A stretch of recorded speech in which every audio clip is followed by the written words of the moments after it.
Держи. Знаешь. Здравствуйте, подписчики моего канала и те, кто меня смотрит. Я хочу сегодня рассказать вам о полезных свойствах меда. Многие дети, может быть, аллергия на мед. Я не знаю, у кого аллергии нету, то помогает. Мне бабушка в детстве делала. Получается, делаем так. Сейчас идет эра химии. Доктор Ма, вот это мироместин, всякие. И дети привыкают к этому, можно сказать. А я вам покажу натуральный способ приготовления от кашля, бронхита и вот от всего жжения в горле. Берем простой мед. Вот он. Показываем. Вот. Ну, по вкусу вот. Цветочный мед. И нужен будет. И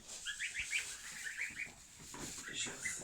И вот нет, масло вот. Ну, я обычно натуральное в деревне живу. Беру вот коровье масло.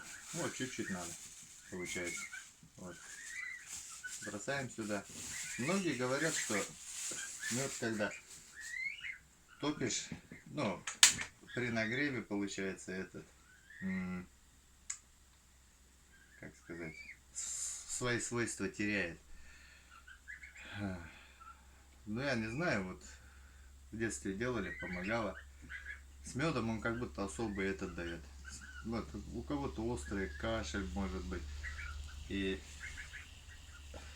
все вот от того, видите, закипать начинает мед. Его нужно постоянно мешать вот так.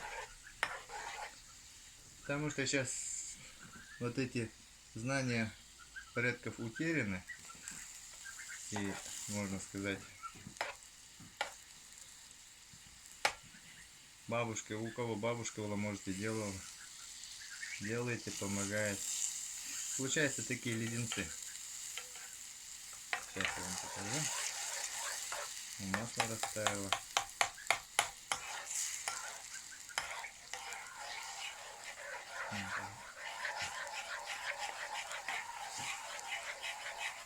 Постоянно надо мешать.